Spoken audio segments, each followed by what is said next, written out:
Sejam muito bem-vindos à série Entrevistas do Laboratório de Pesquisa e Práticas de Ensino do LPPE-UERJ.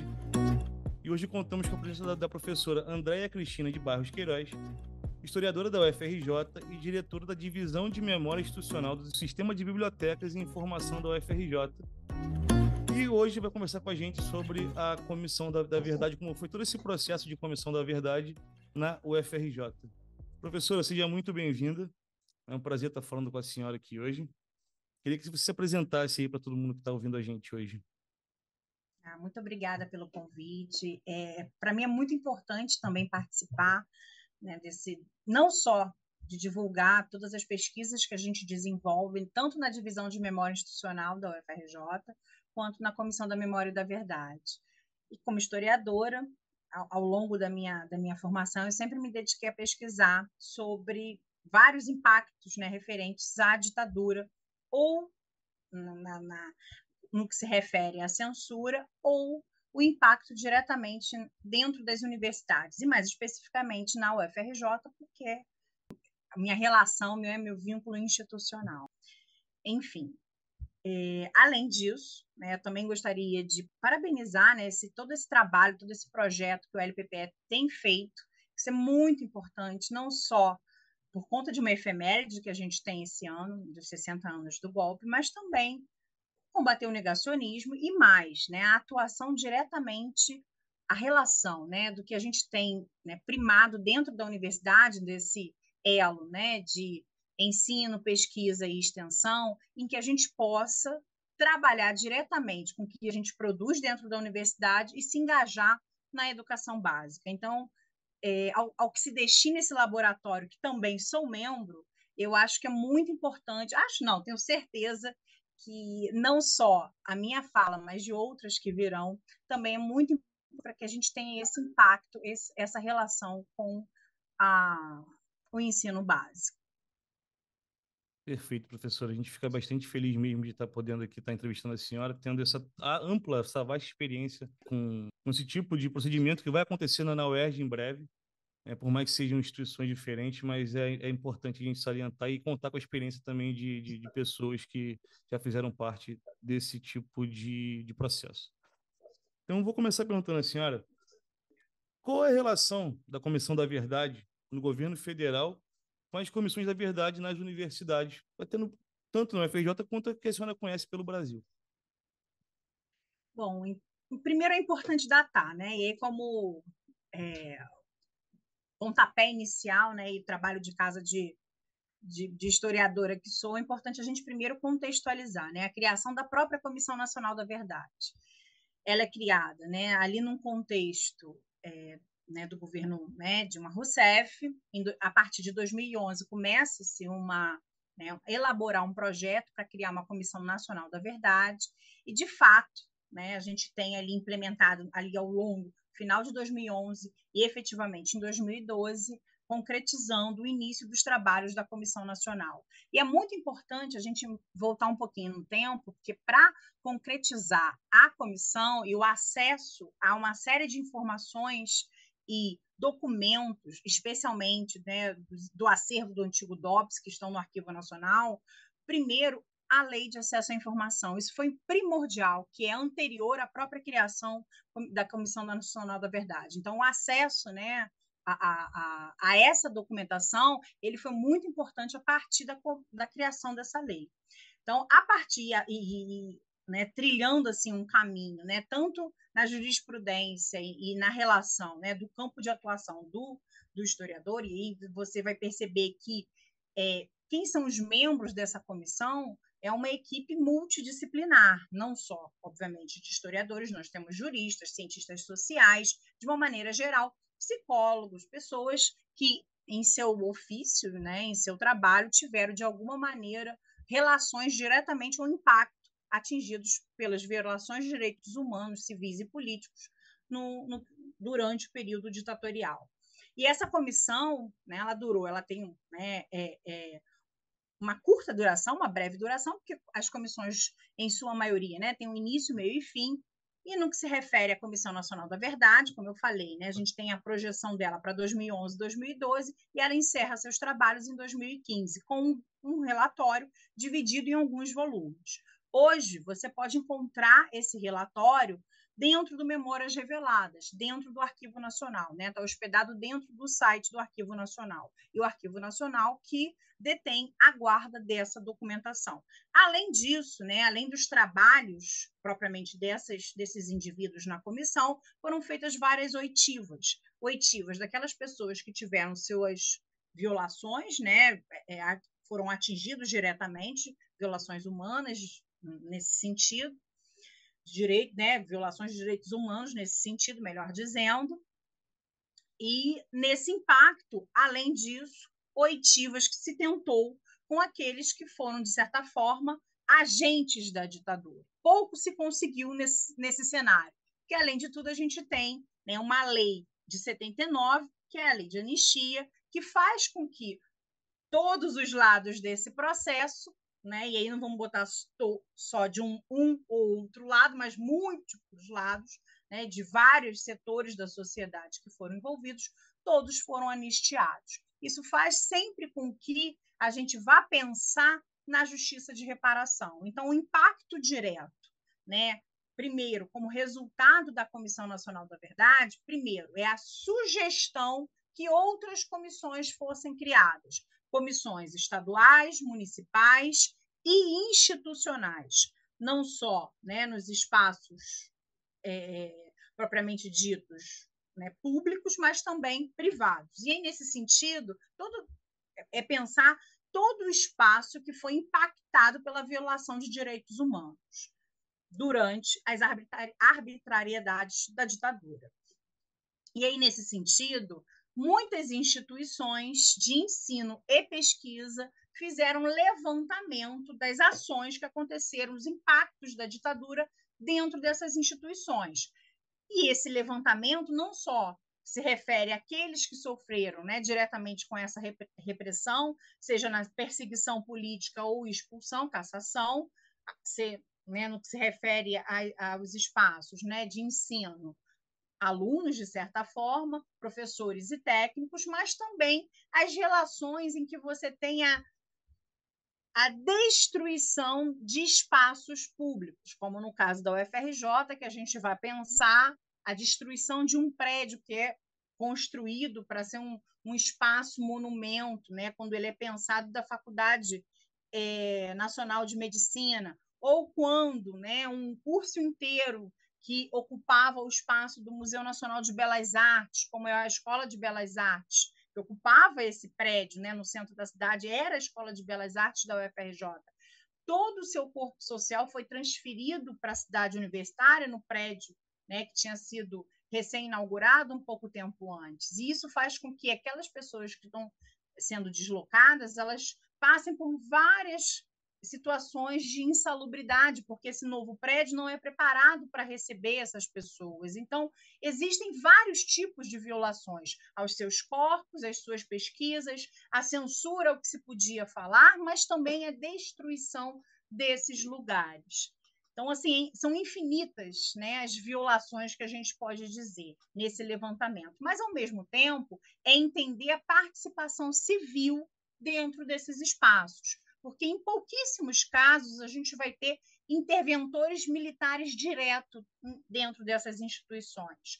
Apesar de existirem as, né, assessorias especiais de informação, as chamadas ASES ou AESES, que você vai ter um membro, né, ligado à Polícia Federal nesse sentido, né, ligado ao Sistema Nacional de Informação, né, o Serviço, né, Nacional de Informação, o SNI, dentro das instituições, né, ocupando esse cargo ali, né, referendado tanto pelo SNI, mas também por membros dentro dessas instituições, são pessoas que ocupam esses cargos e muitas vezes não são militares, são civis ou, inclusive, pessoas ligadas diretamente à instituição. E, em alguns casos, também aqueles que ocupam o cargo de gestor, seja o cargo mais alto dentro de uma instituição, que é o de reitor, ou os decanos, e por assim, né, adiante, como por exemplo, também os diretores de unidades, que vai acontecer muito, e vão servir exatamente nesse papel aqueles que apoiam a ditadura dentro de algumas instituições, com o levantamento de uma série de listas de identificação a essas pessoas que serão perseguidas, sejam estudantes, docentes ou técnicos. Enfim, o que a gente tira, né, de produto, vamos dizer assim, da participação da Comissão Nacional da Verdade, no impacto a essas outras referências, é exatamente a sugestão para que os desdobramentos desse trabalho fossem elaborados localmente. O que trouxe de novidade é incorporar agentes, indivíduos, sujeitos da história que antes eram, né, que sempre existiram, mas eram invisibilizados, não eram escutados com relação à história, né, oficial, como os povos originários, impactos às comunidades quilombolas e outras, né, populações periféricas que foram removidas dos seus locais de moradia na calada da noite, muitas vezes, e o impacto sobre a vida, a moradia, né, dessas pessoas. Enfim, suas culturas, né, propriamente dita. Enfim. Perfeito. Então, a grosso modo, sintetizando mais ou menos assim, a Comissão Nacional da Verdade que surge no governo do governo Dilma, ela é como se fosse um grande guarda-chuva, né? E o grande exemplo para que esses desdobramentos, essas comissões venham acontecendo em outras esferas de governo. Perfeito. Vou entrar agora num assunto, mas em relação à Comissão da Verdade com a memória institucional, por exemplo, da UFRJ, que é o seu exemplo direto. Mas a senhora já tocou um pouco nesse assunto e tal, mas eu queria que a senhora pudesse falar um pouco melhor como você vê essa relação entre a Comissão da Verdade e a memória institucional das universidades, porque é de fato um dedo na ferida. E durante muito tempo fica um pouco de melindre para se tocar no assunto, e isso acontece no FRJ e vai vir agora aqui para a UERJ. Como a senhora vê essa relação, então, entre a Comissão da Verdade e a memória institucional das universidades? Enfim, a divisão de memória institucional, ela já existe, inclusive, antes da comissão que foi criada na UFRJ. A comissão da UFRJ, que na UFRJ se chama Comissão da Memória e da Verdade, né? Cada lugar vai ter o seu nome, ou então dá-se o nome àquela pessoa que vai ser homenageada, que teve um impacto, né, diretamente impactado pela violação de direitos humanos naquela instituição. No caso da UFRJ, a gente tem um trabalho, e aí eu me coloco no coletivo, eu tenho um projeto de pesquisa, que é a relação da UFRJ com a ditadura, que já fazia na divisão de memória institucional. Com isso, né, eu recebi o convite para que eu fosse também membro da Comissão da Memória e da Verdade da UFRJ, que foi criada em 2013. Até hoje, a gente tem 3 gestões, né? O primeiro presidente da comissão foi o professor Marco Aurélio Santana, do IFIX, né, das Ciências Sociais, da UFRJ. O segundo presidente foi o professor Weiner, Carlos Weiner, que, inclusive, é egresso da UFRJ nesse sentido, não só da graduação, mas também sofreu impacto diretamente, foi perseguido, foi um estudante perseguido do CAP UFRJ, ele era estudante quando, né, houve o golpe, a ditadura de uma maneira geral, e hoje, né, ele é professor do IPUR da UFRJ. E atualmente a presidência da Comissão da Memória e da Verdade é o professor José Sérgio Leite Lopes, filho do grande físico, né, José Leite Lopes, que foi caçado durante a ditadura e expulso, e também enteado, né, da professora Laura Moutinho, que é uma matemática que também foi caçada durante a ditadura. O professor José Sérgio Leite Lopes, ele é antropólogo do Museu Nacional. Então, a gente tem aí 3, né, vamos dizer assim, 3 presidências de unidades diferentes da UFRJ. Da mesma forma que o professor Carlos Weiner, o professor José Sérgio também foi, né, é egresso da universidade como estudante do CAP UFRJ, e obviamente sua família foi impactada diretamente porque tanto o pai, né, o seu pai e a sua madrasta foram caçados, né, durante a ditadura. Enfim, nesse cenário, a Comissão da Memória e da Verdade da UFRJ, ela é uma das que ainda hoje, né, daqueles do grupo, né, que foi se desdobrando e produzindo, né, uma série de comissões nas universidades, ele ainda persiste até hoje. A gente está num processo, a gente já fez uma minuta, né, de relatório, levantamento desse levantamento ao longo do tempo. E hoje, né, ao completar quase 11 anos, a gente tem vias de completar 11 anos de comissão, como eu falei, né, reforçando, é a comissão mais duradoura.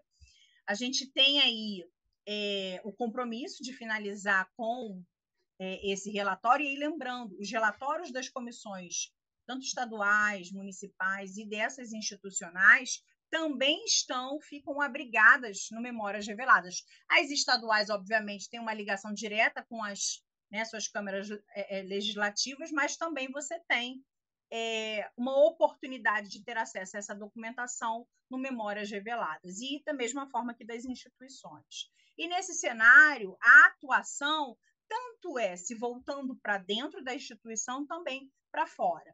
Então, o nosso grupo, né, ele é múltiplo. A gente ainda, e aí falando especificamente, eu diria assim, em termos de atuação direta, a gente tem algumas deficiências, sim. Uma delas, né, a gente não teve uma participação efetiva estudantil, a gente não teve, né, um abraço nesse cenário, até porque a gente teve um impacto muito grande, né, no movimento estudantil. A gente teve uma série de alunos que foram não só perseguidos e caçados, e outros, né, que desapareceram, né? Inclusive, o nosso DCE na UFRJ dá o nome de um desses alunos, né, que foi não só perseguido, mas uma dessas vítimas durante o período ditatorial, né, que é o estudante Mário Prata, né? Então, assim, nesse cenário, o que a gente percebe? A comissão, ela chegou nesse momento, né, nesse momento histórico de uma necessidade, de uma resposta, não só da instituição, mas dessas pessoas que foram, né, impactadas por todas essas violações de direitos humanos, mas também desse levantamento, entender o levantamento da participação de todos esses indivíduos que estão dentro da instituição e foram beneficiados durante esse processo. E aqueles que dentro da instituição foram também, os que não foram caçados, mas que foram importantes para a criação de uma série de movimentos sociais na instituição que eram proibidos naquele contexto e que vão dar origem aos sindicatos, hoje sindicatos, né, tanto dos técnicos quanto dos docentes.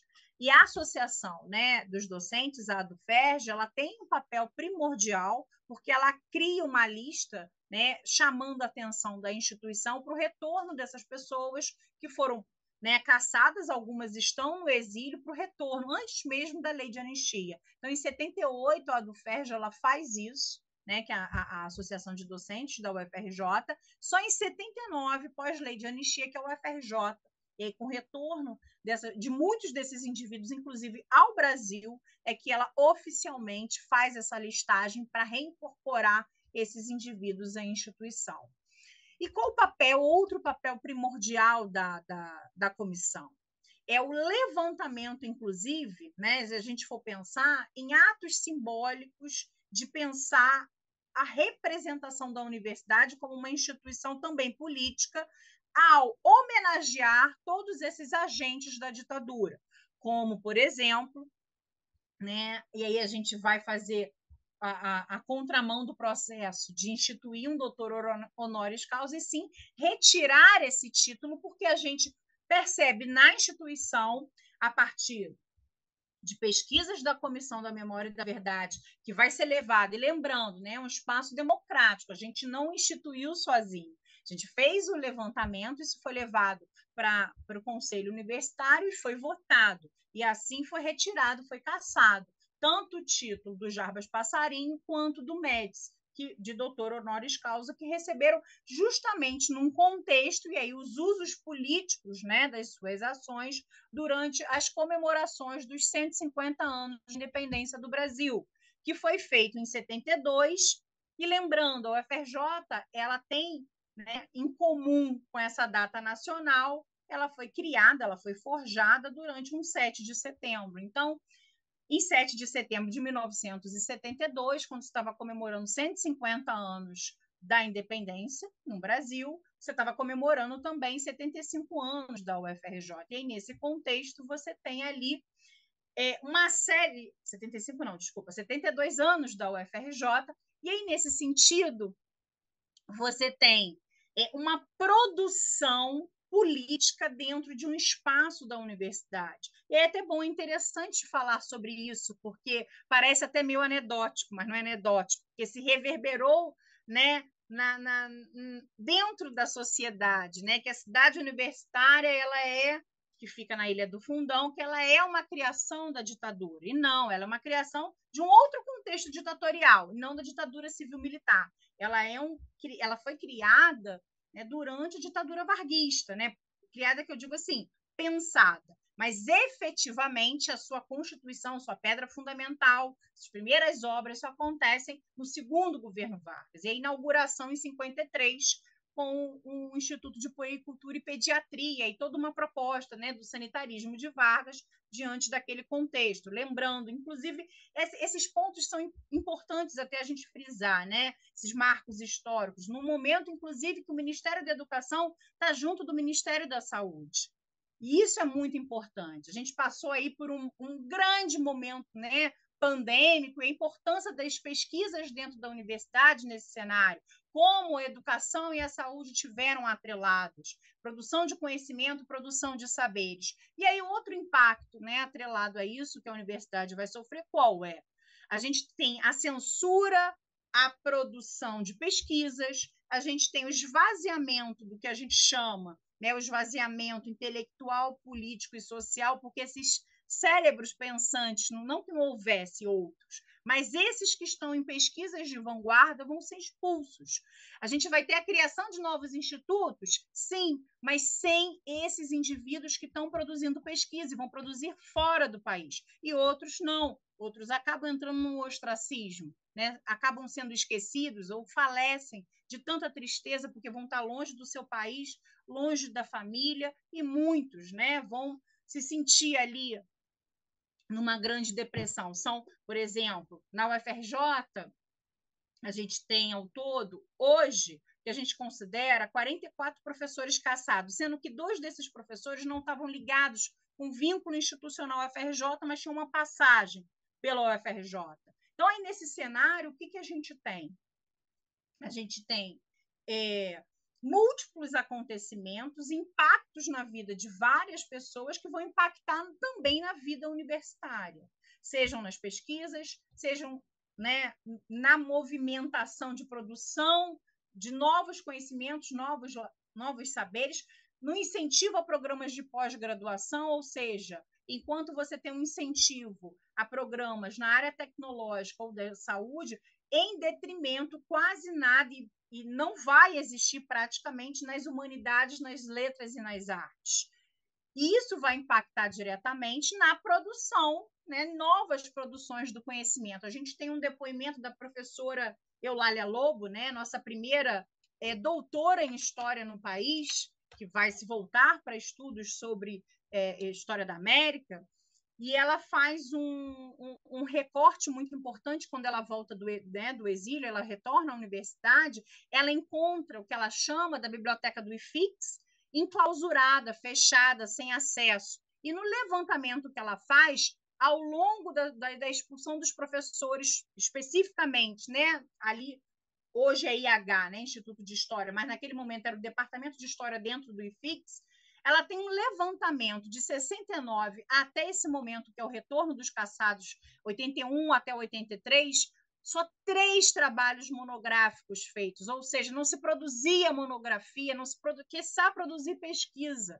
Então, isso é um impacto muito grande, né? Então, isso eu estou falando diretamente da pesquisa na nossa área de conhecimento, né? No meu campo de atuação, que é o da história. Você imagina isso em outras, se desdobrando para outras áreas do conhecimento. Ou o controle da pesquisa, aquilo que vai ser produzido. A gente tem, outro exemplo, a criação da COP, né, que é a menina dos olhos da UFRJ, no que se refere as engenharias, porque a COP ela é uma referência num programa de pós-graduação em engenharia na América Latina. A COP ela é criada em 63, um ano antes do golpe. Né? E é criada não como COP, né? É o Programa de Pesquisa em Química, em pós-graduação em Química. Né? E quem está à frente dela é um grande químico, né? O professor Alberto Coimbra, que é caçado, né? Ele é perseguido durante a ditadura, ou seja, aquele que criou a COP, ele não está lá. E aí, só em 83, quando ele retorna para o UFRJ, tanto que o nome da sigla, né, não corresponde ao nome, né, Instituto Alberto Luiz Coimbra. Por quê? Porque é uma homenagem a esse professor que foi caçado, que dá origem a esse patrimônio intelectual da universidade, né, que muitas às vezes até conhecem mais por COP sozinho, às vezes nem associando a sigla, né, da UFRJ.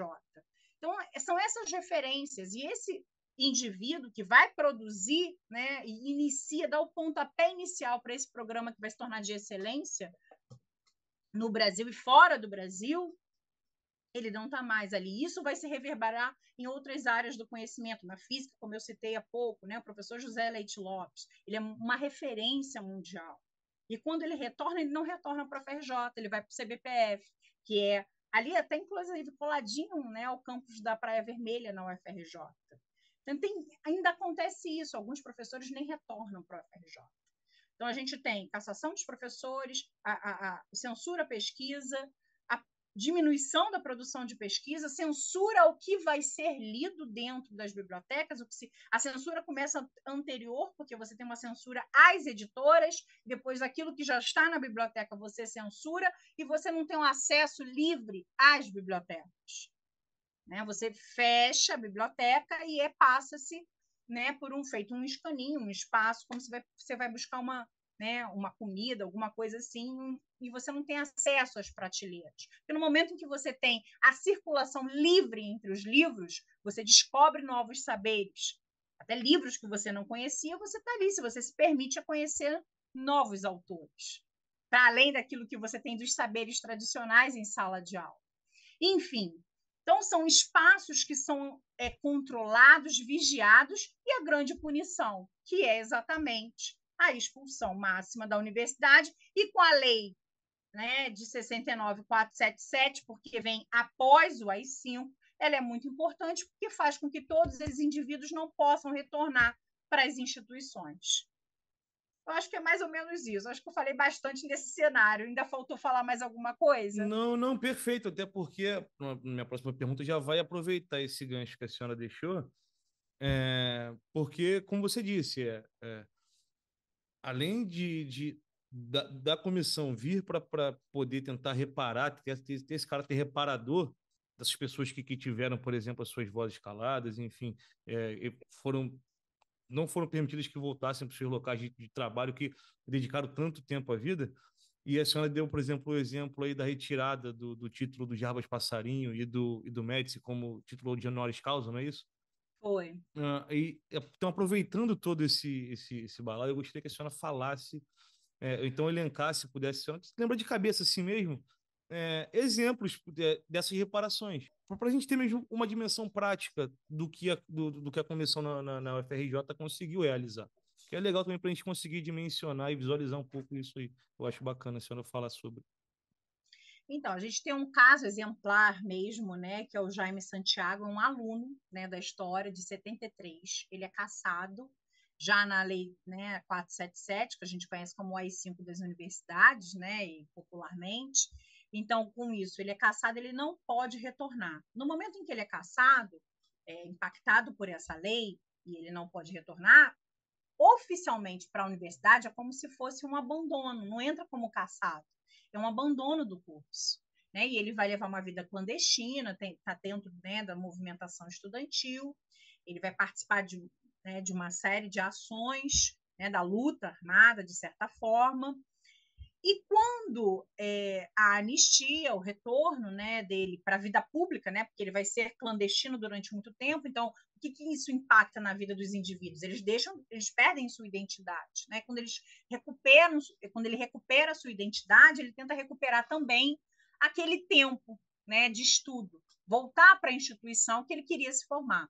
Só que ele já volta, né, muito tempo depois, já numa outra fase, um homem mais maduro.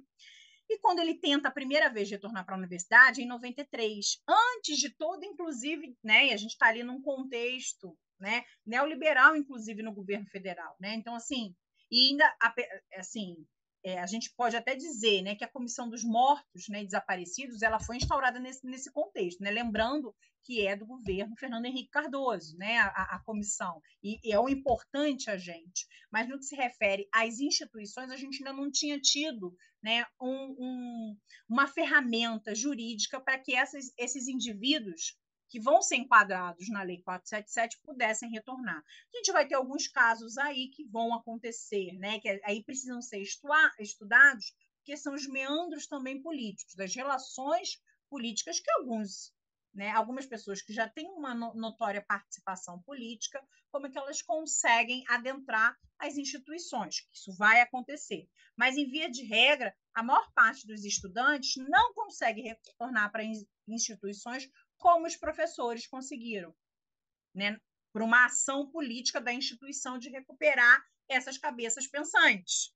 Mas os estudantes não. E aí, no caso exemplar do Jaime Santiago, que ele abriu um processo em 93, ele não consegue retornar para a instituição, né, indeferido o processo dele, e ele tenta mais uma vez depois, se eu não me engano, em 2000 e pouco, e ele só retorna para a instituição propriamente dito pós-criação da Comissão da Memória e da Verdade em 2013. Então, ele é o primeiro caso oficial que a comissão fez de justiça de reparação. Então, abriu-se um dossiê, conseguiu-se o levantamento da vida dele dentro né, da universidade, como aluno, as ementas né, do que foi apresentado ali, de estudos que ele teve, as notas, isso tudo conseguiu se recuperar. Por quê? Daí a importância dos arquivos, né? De você pensar esses arquivos com a vida desses indivíduos. Então, precisa-se ter uma organização também. Esse é o outro lado que a gente fala da vida institucional, da memória institucional. Porque se isso não existir, a vida daquele indivíduo ligado à instituição não existe. Ela não existe, a gente não tem como provar. Então, foi feito um longo trabalho de pesquisa, né? Até porque os arquivos, alguns não estão organizados, especialmente desse momento anterior. A gente for pensar assim, muitos arquivos, inclusive hoje, eles já nascem virtuais. Então, assim, dá-se muita importância, claro, a você ter grandes lugares para você armazenar essas informações virtualmente. Mas essa documentação toda em papel anterior, que precisa, inclusive, ser digitalizada, ainda precisa, né, que agentes dentro da instituição pensem sobre a memória desses acervos. Mas, enfim, foi importante esse processo todo esse levantamento, a comissão participou, engajou nesse sentido, e ele conseguiu retornar, né? Houve uma ação solene, né, do retorno dele, a comissão foi lá, teve reitor, participou, ele é reincorporado aí agora não mais, né, o departamento de História, mas sim como aluno do Instituto de História. Ele assistiu algumas aulas, algumas ele pôde, né, até porque o currículo é novo, houve uma grande, né, reformulação curricular, então ele teve que, algumas matérias ele teve que fazer novamente, até por conta de questões de horas, só que ele já era um senhor de idade, né? Já era um senhor de idade, ele já não era mais um jovem. E ele mesmo não conseguiu acompanhar, e aí os motivos dele, aí a gente teria que ouvir novamente. E aí ele desistiu no processo, mas para ele o mais importante não foi, né, não dar conta de continuar, mas sim ter o direito dele de escolha, porque isso foi tirado dele. Ele não saiu da universidade porque ele quis, ele foi retirado da universidade. E essa que é a grande questão, você poder escolher, você ter a liberdade de escolher aquilo que você vai querer fazer. Naquele momento, ele realmente quis voltar. Só que lembrando, né, aí entra a questão toda psicológica de você ter uma relação de os impactos, inclusive, das novas ferramentas de estudo na vida de um senhor de idade. É mais ou menos isso. Perfeito, perfeito. A gente vai entrar agora mais ou menos no nosso último bloco de perguntas temáticas, né, digamos assim, que agora a gente vai chegar mais na questão de como se construiu, como se faz uma comissão, digamos assim, desse nível, né? Se já vai fazer 11 anos, então começou em 2014, 2013, perfeito? 2013, 2013. Então, a comissão passou não só por algumas direções diferentes, como governos federais diferentes, governos estaduais diferentes. Governo Bolsonaro, governo Temer, enfim, esse tempo todo aqui de Cláudio Castro, Witzel e etc. Obviamente, a gente sabe que a UFRJ é uma instituição federal, mas, enfim, eu acho que, como também é uma instituição política, eu acho que tudo pode acabar interferindo, por menor que seja. Mas, enfim, então ela transpassa, ela passa durante todo esse tempo por governos diferentes. E eu acho que o maior exemplo disso é o governo Bolsonaro. Uhum. Eu queria saber da senhora que está ali dentro, é um membro da comissão, se teve alguma ingerência nas comissões vinda do governo federal ou de alguma outra instituição de governo, não como interferência, mas, enfim, algum tipo, pode dizer interferência, melhor, vamos dizer interferência. Se alguma esfera de governo, principalmente o governo federal, o governo Bolsonaro, tentou ali se intrometer, enfim, ou se vocês tiveram de fato total liberdade para fazer a pesquisa e levantamento, enfim, só nesse processo aí de sobrevivência da comissão durante esses governos diferentes. Você teve alguma diferença, facilidade ou se continuou tudo na mesma coisa do mesmo jeito, perdão, durante esse tempo todo? Em termos de acesso à pesquisa, a gente não sofreu influência ou interferência, não. O que aconteceu diretamente foi, no início das comissões, da comissão propriamente dita, né, e das primeiras gestões, a gente vai ter um incremento de bolsas de pesquisa. Então, a gente ainda tinha, né, ali a possibilidade, né, uma das minhas funções, você havia me perguntado se eu tinha uma função específica, né? Eu fui uma das pesquisadoras que coordenava a pesquisa, inclusive com a iniciação científica, porque eu já tinha meus bolsistas de iniciação científica, né, PIBIC, PIBIAC, na divisão de memória, eu apenas incorporei novos alunos de graduação, a maior parte desses alunos vinha da história, mas a gente não colocou só a história, a gente também incrementou com alunos de outras áreas do conhecimento. Aí eu posso dizer, houve uma participação dos alunos como pesquisadores na iniciação científica, aí sim, mas assim, como agentes políticos de um movimento, né, dentro da universidade nesse sentido, né, por conta do centro acadêmico ou do diretório dos estudantes, não. Mas como um incentivo, né, a pesquisadores incipientes, estavam ali no começo de carreira, isso houve. E nas primeiras gestões a gente vai ter um incentivo de bolsas, sim, com os cortes, né, que a gente sofreu no governo Bolsonaro, a gente não teve verba nenhuma.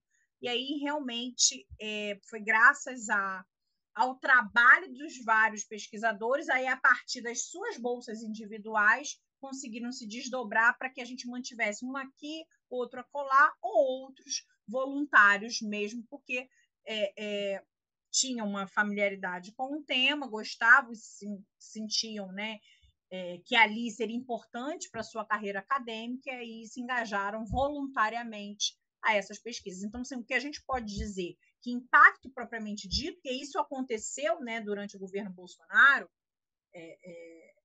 qual a forma de agir dentro das instituições? É você implodindo ela por dentro. Se você vai limitar o número de bolsas, você vai fazer com que essas pesquisas diminuam. É uma forma também de você cercear, né? Se você impacta também, né, na verba que chega, você impacta nos livros que vão chegar nas instituições. Hoje a gente tem acesso a um mundo virtual com muito mais facilidade, né? Muito mais facilidade. Se a gente for pensar em tempos atrás, a gente não tem isso, né? Então, assim, hoje para os estudantes é muito mais fácil chegar num PDF, mas aqueles estudantes, né, que foram impactados à censura dos livros no passado, não. Então, assim, existem formas de você driblar, né, os impactos negativos dessas ações também. Mas aí, como eu falei, né, o UFRJ vai ser pioneira junto com a Fiocruz na produção de vacinas durante a pandemia, mas graças aos pesquisadores que estão dentro da instituição. Isso é muito importante. Então, assim, independente se o UFRJ vai passar por período de caos, seja de corte de verbas ou, né, uma série de calamidades que vão acontecendo, o que mantém ela em pé e sua excelência são os sujeitos que estão dentro dela. Da mesma forma que são esses sujeitos que também conseguem fazer com que ela se auto-sabote, porque eles são também sujeitos que estão dentro da instituição que vão fazer esse papel, né, de denúncia, que vão fazer esse papel de perseguição política também. A gente consegue ver instituições que nós tivemos interventores, né, no cargo de reitores, como uma série de pesquisas foram fragilizadas nesse processo durante um período democrático. Isso é muito importante a gente perceber. Posso fazer um adendo? Que é importante a gente lembrar. Quando a gente fez, né, as comemorações do centenário da UFRJ, coube a mim, né, falar sobre o período da década de 90 na instituição, porque era o período que eu era estudante, finalzinho dos anos 90, início dos anos 2000. Eu entrei para o curso de História, só que como eu me graduei na UERJ, mas eu tinha a memória da grande greve que aconteceu na UFRJ, né, porque eu era estudante naquele momento, estava engajada, né, como estudante. Então, a minha graduação foi 98 a 2002. Nesse cenário, a UFRJ passou por uma grande greve. E aí, quando a gente fez um documentário para pensar o UFRJ durante as décadas, né, como eu falei, me coube falar sobre esse momento, né? Momento em que ela vem do processo de redemocratização, a gente está numa renovação dos quadros, porque a gente tem os primeiros concursos, melhor dizendo, os primeiros concursos, só que a gente tem uma deficiência, porque é uma política, né, neoliberal muito forte no governo do Fernando Henrique Cardoso, e a gente vai ter quadros, né, muito terceirizados, e isso faz com que as pesquisas não sejam incentivadas com uma qualidade, as bolsas de pesquisa e tudo mais. E a universidade, ela passa por uma grande greve a partir dos alunos. Os alunos começam a grande greve de 98. Isso faz com que ela seja, né, ela ampliada para o quadro docente e técnico e, obviamente, acaba atingindo os terceirizados.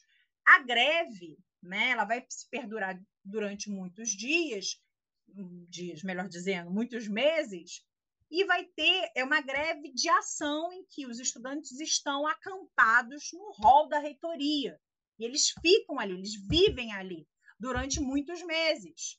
Como é que se acaba, né, com essa greve? Já num período democrático. O reitor daquele momento, que é o Vilhena, ele autoriza que as forças policiais entrem e retirem todos os estudantes. Então, isso é muito importante a gente estar atento. Não é só em momentos ditatoriais que os agentes públicos vão autorizar com que a gente perca a autonomia universitária. Então, e é nesse sentido, né, o trabalho também da comissão. Ela tem um foco, tem um marco, né, cronológico ali, temporal, mas você tem que balizar em outros momentos, porque as ações que vão impactar na universidade é de uma longa duração, porque esses agentes estão dentro da universidade ainda. Alguns agentes que estavam lá, claro, alguns já faleceram, mas outros estão nesse processo de se aposentar, até porque hoje já estão bem idosos. Mas aqueles que tiveram no passado, ou estão como lembranças, inclusive em suas memórias, dando nome a auditórios. Perfeito, professor. É importante a senhora falar isso de fato, até porque minha próxima pergunta seria isso mesmo, até te perguntar o que essa comissão ela ensina não só para quem faz parte da comissão e para os alunos que depois vão chegar na instituição, o que ela ensinou para você especificamente e que você enxerga que possa ensinar aos alunos, e se tem alguma coisa em todo esse processo que vocês gostariam de ter feito na comissão da UFRJ. Olha, eu vou dizer o seguinte: primeiro, fazendo como integrante da comissão, e tudo que é da Universidade Federal do Rio de Janeiro é impactado por uma questão memorialística dela ser a primeira universidade pública do país, né? E ela é, né, centenária, tem toda uma referência aí e está ligada à elite política nacional, né? Ela é criada, forjada para isso. E durante muito tempo, ao longo do século XX, ela vai ela vai ser impactada e respaldada e vai criar uma identidade a essa elite nacional, né? Ela responde a essa elite. Os membros da universidade representam. Então, assim, a sua transformação, ela é muito demorada e ainda é hoje muito né? Ela passa por muitas transformações.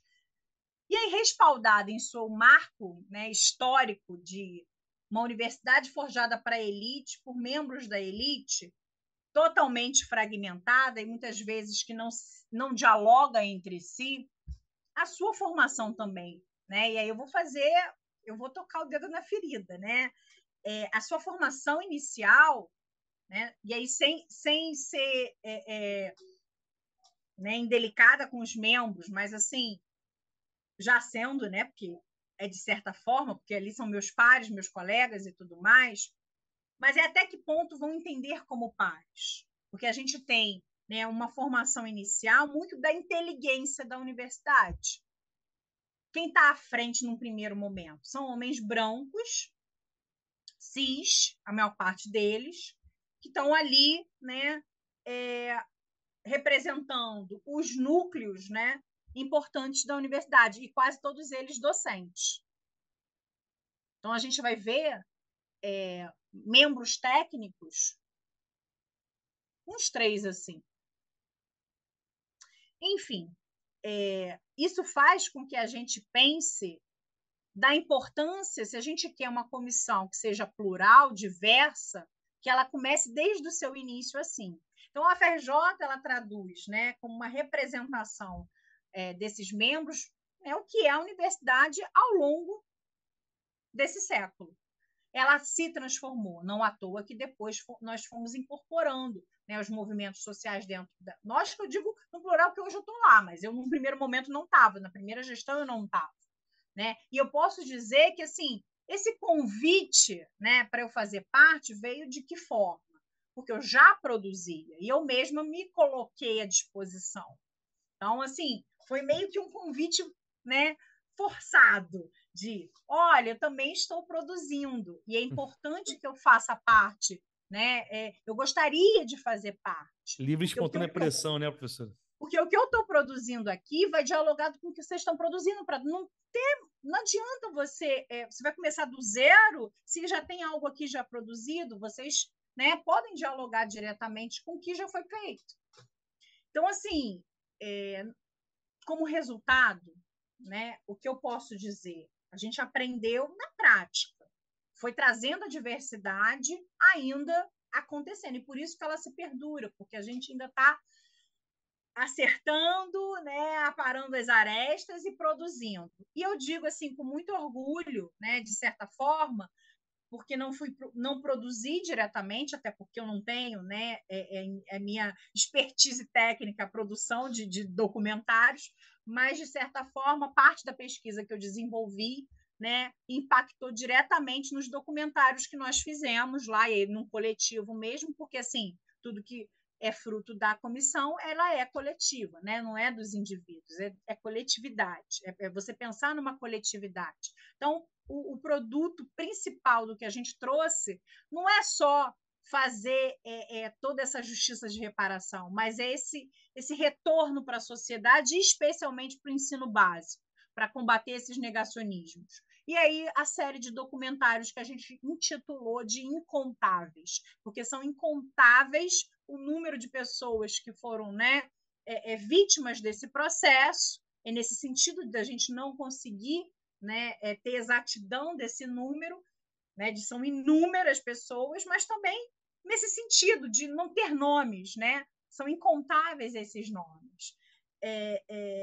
Além disso, né, o que eu posso dizer como resultado direto, e isso até me enche de orgulho, porque a gente tem tido retorno do ensino básico, dos professores e professoras que têm usado esse material didático nas escolas, e a gente tem esse retorno. Então, assim, é um impacto direto do que a gente produziu naquilo que é primordial, né? Que é você produzir o conhecimento e trocar esses saberes não só entre os nossos pares, né? É transformar, e aí a gente vai entrar no pontapé inicial do que seria exatamente o intuito final dessa comissão. É a história pública, é como você publiciza, né, o conhecimento, é como você transforma, né, uma pessoa leiga e que não tem dimensão desse impacto na vida, inclusive dela, Porque no momento em que você vai impactar um grande cientista que vai estar produzindo, por exemplo, né, uma vacina agora, né, do que a gente tem para dengue, vamos supor, se você retira ele desse processo, e as pesquisas no campo das ciências da saúde são longas, você vai impactar anos de pesquisa. Isso você vai desacelerar exatamente o resultado dessa pesquisa. Então, assim, tudo, né? Porque a gente sai um pouco do nosso mundo, né? Só atuação do nosso campo. A gente tem várias áreas do conhecimento dentro da universidade e está produzindo ali para a sociedade, que é também o nosso fim, né? Para que a gente tenha um impacto direto na vida das pessoas. Enfim. Entendi. Professora, a senhora acha que a comissão na UFRJ ela cumpriu o que é esperado na questão da divulgação da comissão? Porque pensando no seguinte, eu acho que não numa conversa simples, até dentro da própria universidade, é bem capaz de muitas pessoas não saberem que a UFRJ fez uma comissão da verdade. E aí, por que eu estou te fazendo essa pergunta? Porque como a UERJ vai começar a fazer a dela agora, talvez erros nessa divulgação, nesse fomento dessa história pública, a gente deva seguir um caminho, talvez, que a senhora achasse ideal, e se a senhora acha que a UFRJ conseguiu cumprir isso bem, ou se foi algo que teve um ruído, uma falha, talvez. A senhora acha que a UFRJ conseguiu cumprir esse papel na divulgação da comissão?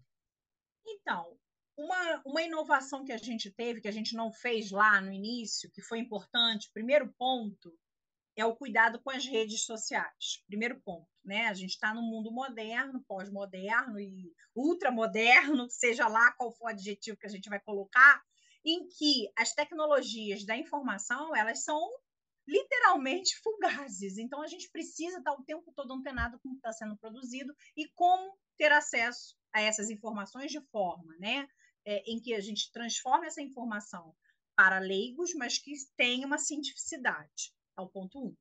Então, a gente fez isso, a gente tratou disso e, inclusive, a gente teve bolsistas da área de comunicação social para que cuidasse disso, né?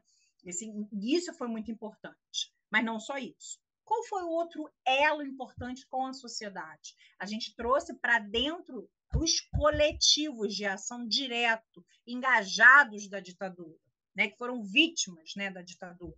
Sejam os coletivos de filhos, né, ali que perderam seus pais nesse processo, ou mães que perderam, né, seus filhos nesse processo, os coletivos de memória, justiça e reparação do Rio de Janeiro, que estiveram engajados nas ações legislativas, né, na Comissão Estadual da Verdade, mas também os outros coletivos a gente trouxe para dentro, não só para ter diálogo, mas para atuar, sentar na mesa das reuniões, das pautas, do que a gente iria desenvolver. Então, tudo que se produz dentro é também reverberado fora, e o que se produz fora vem para dentro. Então, nesse sentido, a gente manteve essa ação, mas ainda assim a gente está falando de pares, de pessoas que estão engajadas no mesmo tema.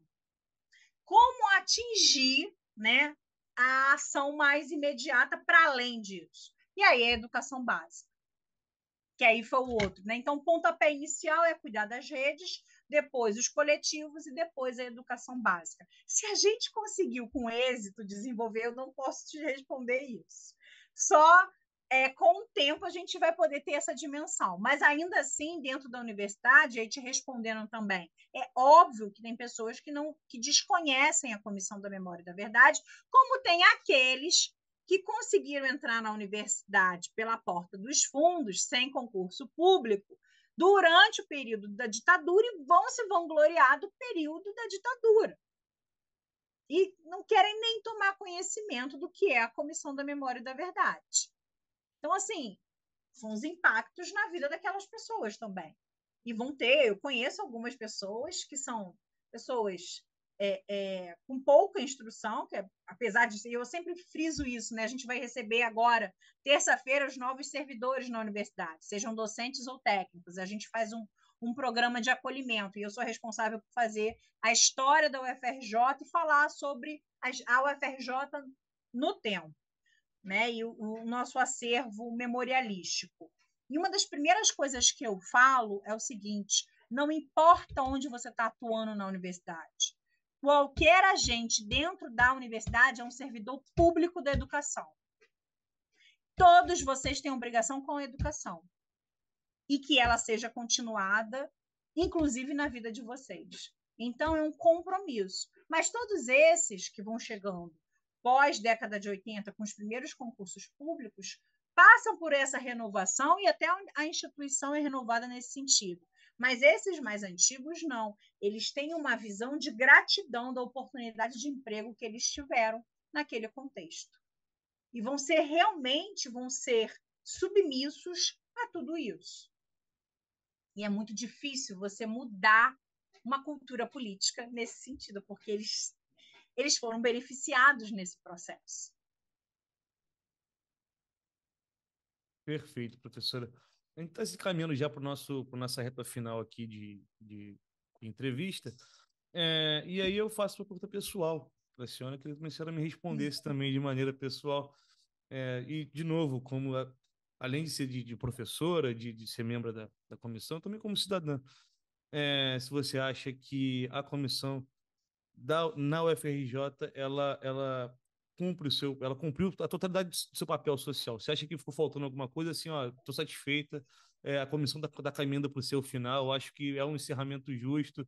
Não ficou, sabe, nada muito em aberto. Enfim, é uma pergunta meio pessoal, porque sabe que é impossível a gente fechar todas as pontas, porque tem muito documento que se perde, não tem como de fato fazer todas as reparações possíveis.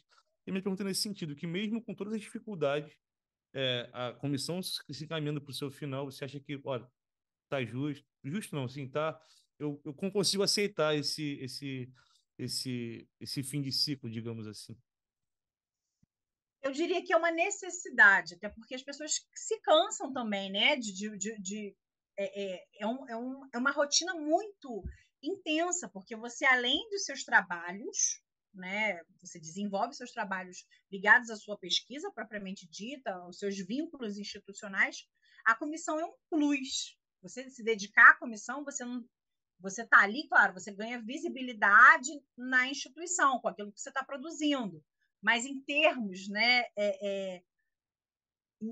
de incentivo, né, ao que você está fazendo, você só vai desdobrar mais horas do seu tempo para se dedicar a isso. Então, assim, as pessoas também cansam nesse sentido, né, precisam chegar a uma conclusão.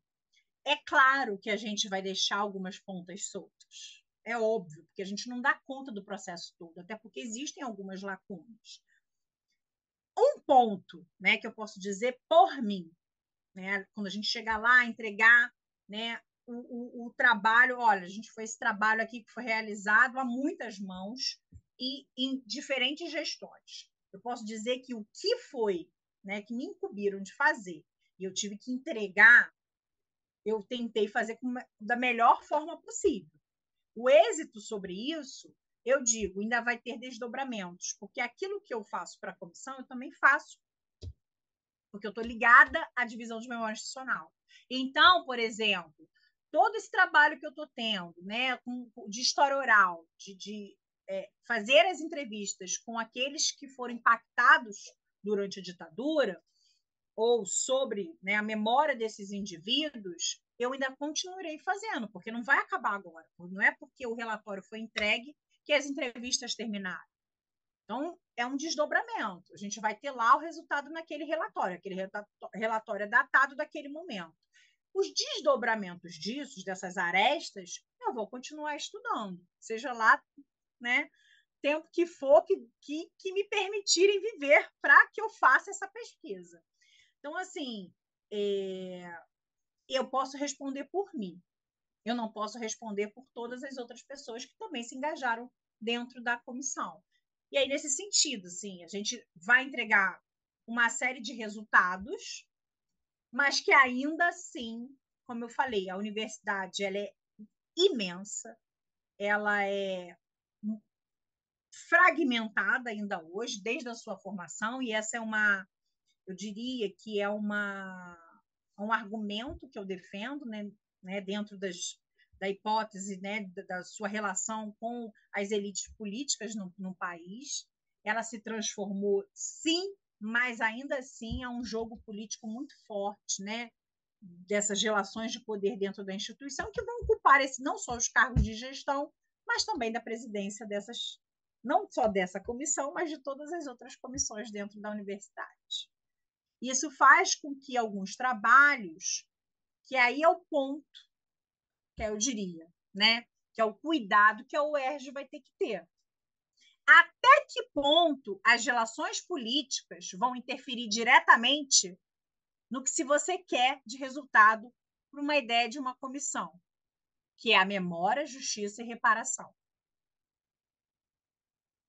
Perfeito, professor. Eu ia me despedir da senhora já e pedir para a senhora deixar uma mensagem aí, visualizando essa nossa comissão que vai acontecer aqui na UERJ, até para os alunos que vão ouvir o podcast, para não só alunos, outras pessoas também. A senhora já falou tudo que tinha que falar. Então, eu quero agradecer então a presença da senhora aqui hoje. Foi muito gratificante conversar com a senhora, sair bem. Vou sair dessa entrevista um pouco melhor do que eu entrei nela. Então, mais uma vez, obrigado. E espero poder contar com a parceria da senhora em outras ocasiões. Tá bom? Muito obrigado.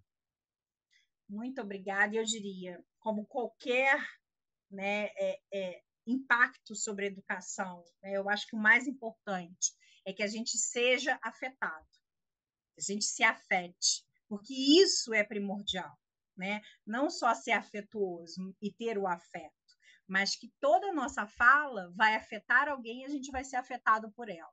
Isso é o primordial, e é isso que eu sempre falo isso com os alunos, os meus, né, bolsistas de iniciação científica, meus orientandos, né, que a gente se afete com tudo aquilo que a gente está enxergando ao redor e tudo aquilo que a gente está produzindo. É isso. É isso, professora. Muito obrigado, tá bom? Tchau, tchau. Tchau.